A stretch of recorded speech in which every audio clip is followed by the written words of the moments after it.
Time for the 49ers Rush Podcast. In case of emergencies, break glass. That's who Patrick Taylor Jr., the running back for the 49ers, is. 4 seasons out of the 8 seasons that Kyle Shanahan has been here, 4 or more injuries to the running back position. One of the worst things in the NFL is stacking injuries at the same position. Well, whether it's Kyle Shanahan's fault, the offensive line's fault, I don't care where the blame goes. It's just something that happens. And Patrick Taylor is that jack of all trades, trustworthy veteran that, hey, if stuff hits the fan, this is somebody that you can trust. And to be honest with you, last year really bailed out the 49ers in a couple ways. Now, obviously, they didn't make the playoffs, and you kind of had to rely on him when the season was busted and whatever else. But he is somebody that is efficient, trustworthy, plus a great special teamer. Like, he just is somebody that's like, look, he's not going to hit the home runs. He's not going to make ESPN top 10 plays or whatever. But he just gets the damn job done as an efficient. He can do it in the running game, pass game, block game, special teams, you name it. He's just a comfort blanket when chaos happens. So Patrick Taylor Jr., running back, comes in number 65 on the roster countdown for 2025. He was 87 last year and just stuck around, got called up, started games for the 49ers, and provided a nice little healthy spark a few different times. And, I was at that Week 18 game that just was awful against Arizona, and I think that it got lost in the shuffle because the game was just so trash from a defensive standpoint. This dude had 3 10-plus yard rush attempts. He didn't even start. Dude, he runs hard, does everything you want him to do.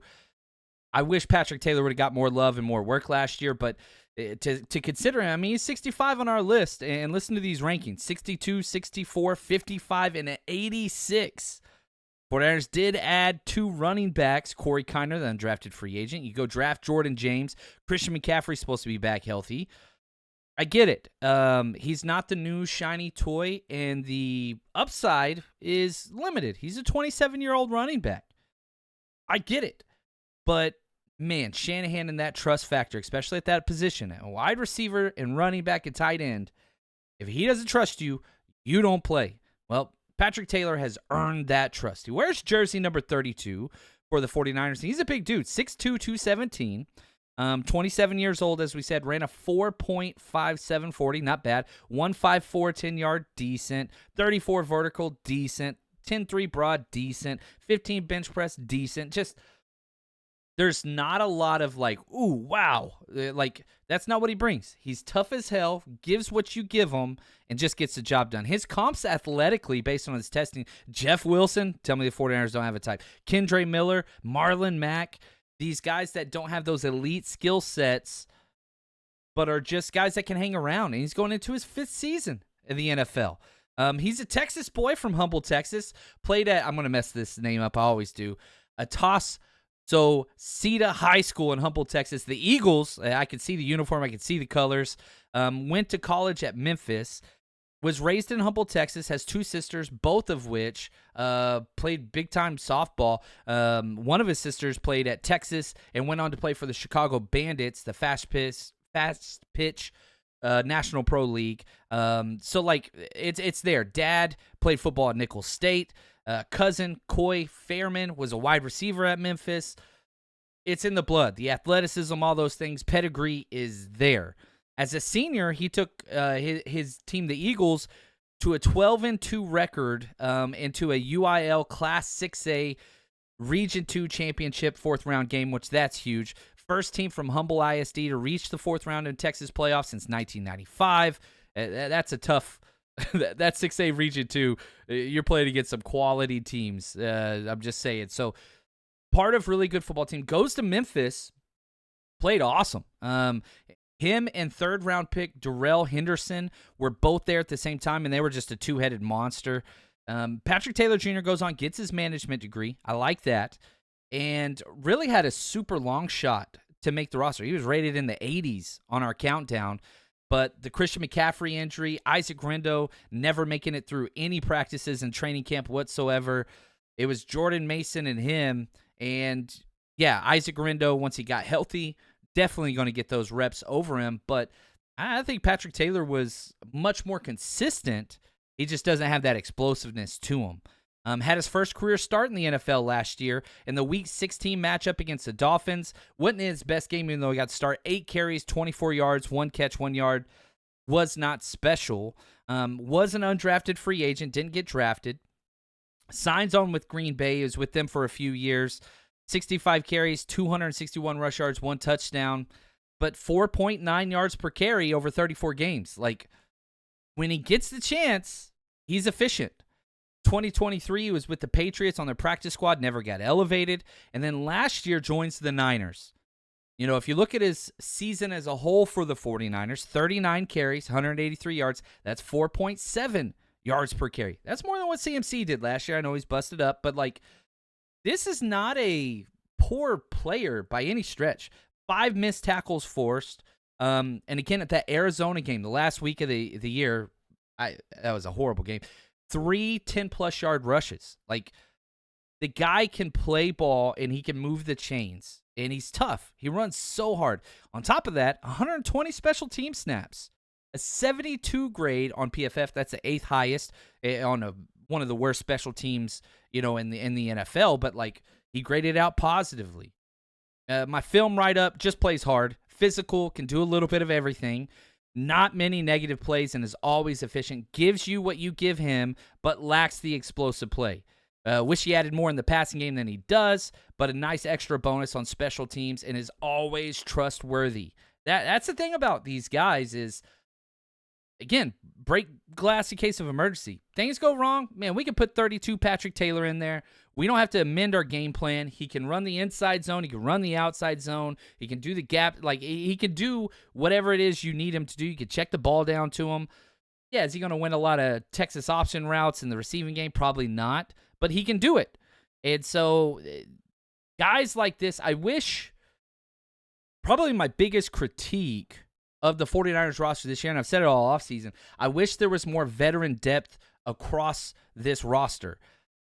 Patrick Taylor Jr. is one of the rare where it's like, look, you're not relying on him, but if you had to, not that big of a deal. Like, a lot of the positions, you're relying on rookies, and that's scary if they all don't hit.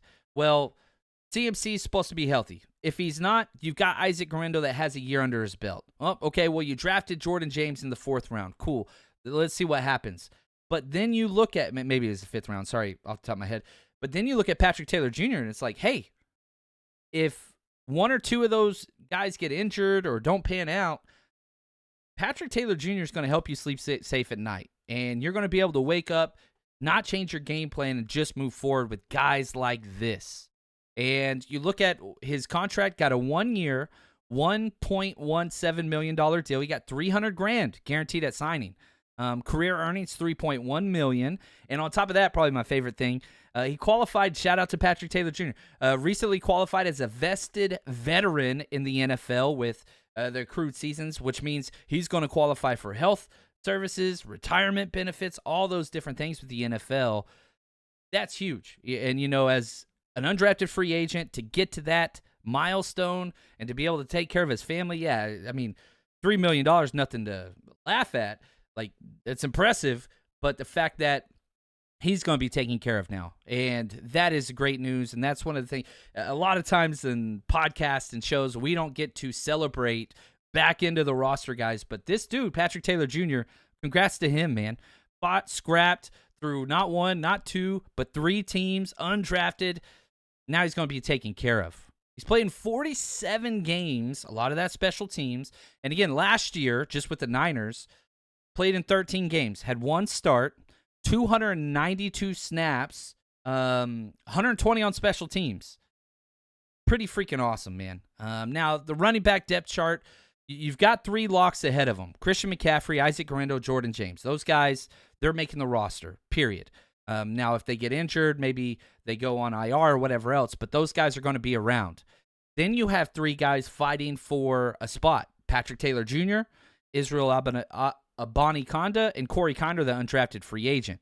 Yeah, Izzy and Corey Kiner have much more upside than Patrick Taylor, But there ain't nothing wrong with Tony Gwynn. Hitting the ball down the fairway and just getting the job done consistently, trust me, that has value.